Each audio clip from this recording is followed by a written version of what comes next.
Okay, let's understand the implications of this move. We've got with us Dr. Niranjan Hiranandani, founder and chairman at the Hiranandani Group, joining in on the show right now. Dr. Hiranandani, thank you so much for your time today. After a long 18 years, finally the Maharashtra housing policy is going to be passed. Tell me, is it going to be, or rather, is it going to go far enough in addressing the state's massive housing shortfall, especially when it comes to the affordable segment?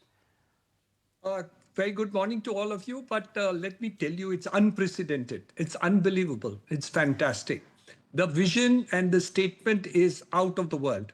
Uh, this is an equivalent amount which the Prime Minister had done when he first became the Prime Minister under the PMAY scheme. He had talked of 70,000 crores of rupees under the PMAY scheme for the whole of India. Now, Mr. Devendra Fadnavis, now after on this new policy, is talking about 70,000 crores of investment direction for the purposes of Maharashtra alone. So that's a big statement. Number two, they're talking about every segment of society in terms of doing it, whether it is slums, whether it is rehab, whether it is inclusive housing, whether it is green buildings, whether it is residential in the industrial areas where there will be walk to work. All these factors are taken into consideration for the purposes under the new policy. So I think fantastic policy, fantastic, comprehensive thing, whatever it is. However, he has not left it to chance. What has he done? He said, I am making an information portal under AI, which will monitor everything that is going to be done. So it's not just a statement of fact that he's doing, but he's probably making a roadmap which will actually be monitored in his state of things, as he does in the case of infrastructure projects. The war room which he has put when he first became the chief minister and did the the Atal bridge, the coastal road, 300 kilometers of metro. Now, housing seems to be the new focus, which he is also talking about.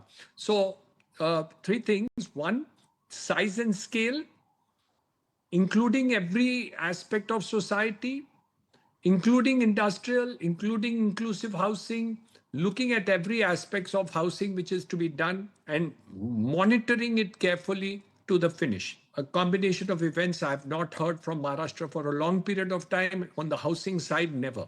So I think it's unprecedented and fantastic. If it actually gets executed, there will be a paradigm in respect of homes and housing in Maharashtra in the next 5 years.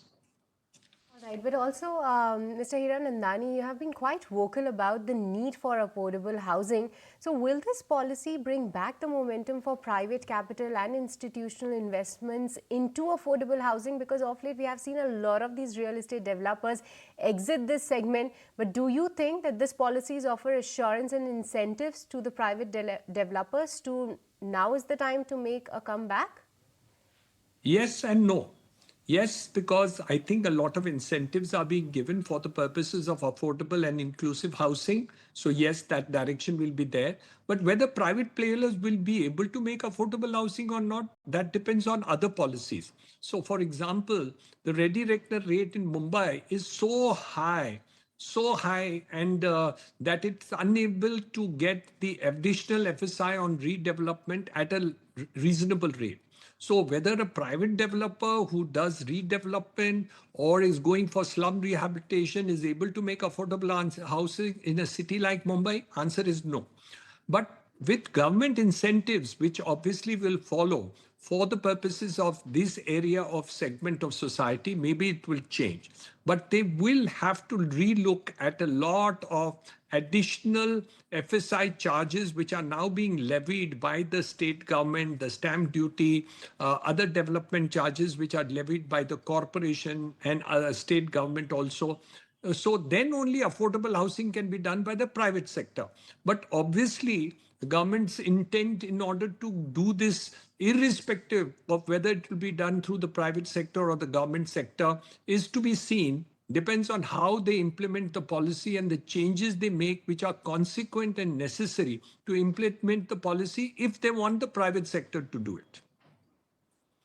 Okay, sir, also want to get your view on how this policy is going to affect a land bank development in the city. Do you think this is going to help unlock land for mass housing projects in key regions like MMR and Pune? Because that is also one of the focus areas that the policy aims to achieve. 100%. It will definitely make a difference because ultimately land has been made available because that is in the periphery of Mumbai, periphery of Pune. We have a large number of land and land banks which can be developed into it. Government is also working on all those schemes. If you see the plan for Mumbai 3.0 around Mumbai area, where we have the airport, where we have the MTHL, where we have the Panvel Karjat railway line coming up in the next 2 years, plus the elevated road from Chirle to the Pune highway. All these factors will actually go in for a huge amount of development. Also, Navi Mumbai, Panvel area will get a huge boost. Also, the periphery of Pune, especially on the direction on the Mumbai side of it, will get a bigger boost because the new airport is coming. So all the opening of the new airport will also bring the new airport on this side of Pune to be closer than the Pune airport. Would probably be easier to use the Mumbai-Pune road to achieve the Navi Mumbai airport. So I think this development is definitely going to happen. But we are looking forward to consequential policies in terms of taxes and additional FSI rates and charges, which are very high at this point of time. But the answer is yes, affordable housing will get created in the periphery of both these areas. We let you go. We understand that the policy has big goals, and as much as it is a welcome step for Maharashtra real estate, help us understand if you see any on-ground challenges in the execution of this policy. It's very simple. If there weren't challenges, there wouldn't be a need for a policy of this kind. There are so many challenges. 50% of my population of Mumbai lives in Jhoppadpattis. That itself is a big challenge. The growth of Mumbai and periphery is going to be there. But remember one thing.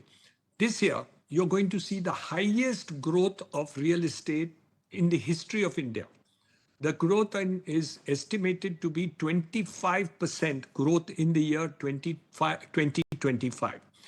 This has been confirmed by various authorities. We have just seen reports of various IPCs also talking about it. So I think the Mumbai-Pune MMR region is going to attract a lot more construction and development only because infrastructure is being developed in a very holistic way by Maharashtra government. I think this leadership is second to none.